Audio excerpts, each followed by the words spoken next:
Hi అండి. Same టయానికి నేను 10 ఏండ్లకు ముందు నేను కంపెనీకి వెళ్ళేటప్పుడు లేస్తా ఉంటాను ఈ టయానికి. ఇప్పుడు వచ్చి మా పిల్లోల్ని కాలేజీకి పంపించేదానికి లేస్తున్నాను.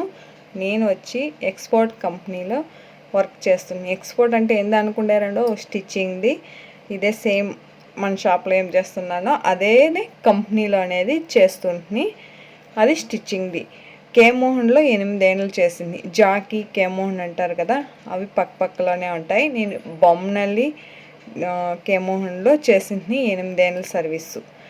ఇప్పుడు మార్నింగ్ ఇంకా టిఫిన్ అయ్యే వరకు కుకింగ్ ఇలా అన్నీ చేసిన తర్వాత దేవునికి దీపాలు పెట్టుకొని టిఫిన్ చేసుకొని తర్వాత షాప్కి వెళ్ళడమే. షాప్లో ఏం జరుగుతుందో వర్క్ ఏంటనే నెక్స్ట్ వీడియోలో చెప్తాను, చూద్దాం. Okay, thank you.